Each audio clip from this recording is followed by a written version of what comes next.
kemudian lalu saya kira ini menjadi catatan kenapa 2024 naik pendapatan Pertamina tapi dividennya turun jadi 9,4. Sekali lagi ini merupakan hal penting.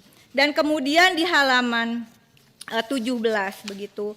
Dan ini sambungan dari penyaluran produk PSO, penugasan langsung negara meliputi solar, minyak tanah, pertalite, LPG, tabung gas 3 kg.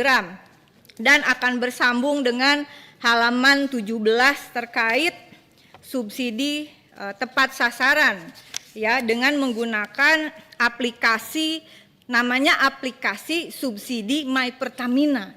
Tapi pada kenyataannya tadi sudah diungkap oleh beberapa teman begitu. Memang harus diakui tidak tepat sasaran. Saya ingin menyampaikan suatu hal yang mengingatkan setidaknya bagi diri saya sendiri. Yang namanya subsidi itu adalah amanat konstitusi bahwa negara memelihara fakir miskin dan anak terlantar begitu. Nanti ada undang-undang fakir miskin dan seterusnya. Negara memberikan subsidi ini adalah untuk mereka yang berkategori miskin dan tidak mampu. Dan itu sudah ada parameternya. Ketika My Pertamina tadi dikatakan, asal orang ngasih bukti KTP, asal orang kasih NIK begitu, menurut saya ini yang mengakibatkan anggaran subsidi itu menjadi bengkak. 2022 dengan dividen yang diberikan 2,9 triliun, negara menyumbangkan uang ke Pertamina untuk subsidi itu 115,6 triliun begitu. Kemudian 2023 dengan dividen 14 triliun, negara memberikan subsidi BBM dan LNG itu 95,6 triliun. 2024 dengan dividen yang diberikan ke negara 9,4 triliun, negara memberikan anggaran melalui penyaluran untuk BBM dan LPG-nya 113,3 triliun dan 2025 113,7 triliun untuk subsidi BBM senilai 26,7 triliun dan LPG 87 triliun. Dan ini adalah sumbernya uang pajak rakyat itu ya. Mayoritas penghasilan negara kita adalah dari pajak. Dengan demikian masalah tepat sasaran ini sebetulnya kita sedang berbicara, Bapak yang sedang makan kue, ini adalah untuk haknya fakir miskin Bapak. Jangan sampai tidak tepat sasaran, jangan, karena hak fakir miskin itu adalah amanah dari konstitusi, tetapi juga amanah dari ajaran setiap agama. Tidak boleh hak fakir miskin itu tidak sampai pada mereka yang berhak. Sepakat ya mungkin semuanya? Kalau tidak sepakat nanti kita diskusi lebih panjang kenapa haknya fakir miskin itu tidak boleh salah sasaran. Padahal di sisi lain aplikasi subsidi tepat My Pertamina ini juga ada kasus korupsinya yang sudah dibongkar oleh pihak penegak hukum begitu.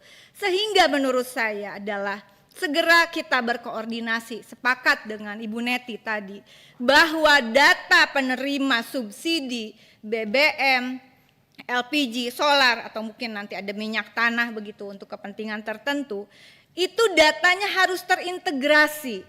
Pertamina itu saya sudah pernah mengungkap di sidang berikut di sebelumnya begitu, bagaimana pembiayaan aplikasi Pertamina My Pertamina tepat sasaran ini berkolaborasi dengan Telkom, lalu ada indikasi pembiayaannya itu ngutip dalam tanda kutip dari pemilik SPBU.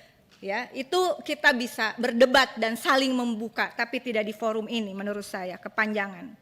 Nah, jadi menurut saya adalah perbaikan dari data penerima subsidi yang terintegrasi dengan data-data yang lain. Karena ini ada triliunan uang rakyat yang dititipkan ke Pertamina. Sementara dividen keuntungan yang diberikan Pertamina itu kecil sekali. Ya, kecil sekali. Jangan bilang kami menyumbang pajak besar. Pak, semua orang semiskin apapun bayar pajak, Pak. Dari pajak jalan, pajak tanah, pajak pajak rumah, semuanya nggak ada yang bayar pajak. Tapi kalau perusahaan negara sebesar Pertamina, kami tidak bisa penilaiannya itu adalah dari pajak dan PNBP. Sekali lagi dividennya mohon ditingkatkan. Pada Januari sampai Juli ada 42 triliun tadi, saya kira ini cukup ada kemajuan pimpinan.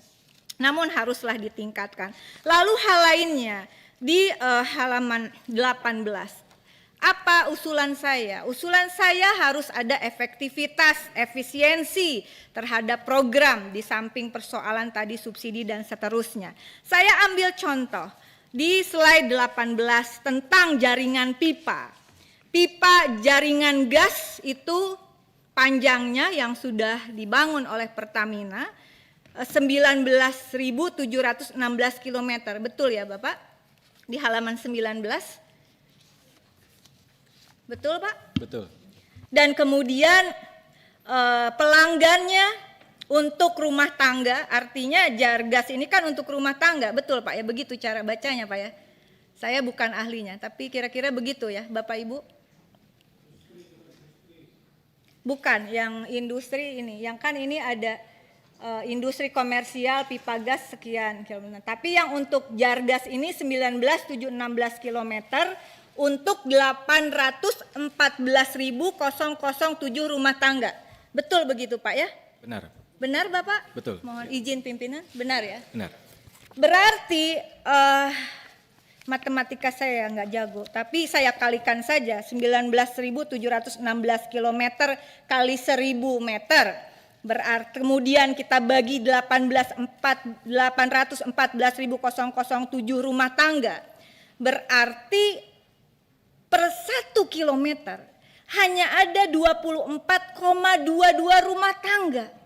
Ini tidak efektif, tidak efisien. Tadi Pak Kanang mengatakan, atau siapa ya, mengatakan ini penting Jargas ditingkatkan untuk efisiensi. Nah mohon dari panjang pipa yang 19.716 km, rasanya kenapa hanya ada per kilonya 24 rumah? Nah ini kembangkanlah Jargas. Jargas ini sangat potensial. Lalu kemudian pandangan saya yang juga penting saya ungkapkan di sini adalah misalnya ini panjang lah, cold storage tidak di bawah patra niaga lagi, lalu ada shipping harus sewa patra kepada shipping sekarang dan seterusnya. Tapi yang saya kira penting adalah di halaman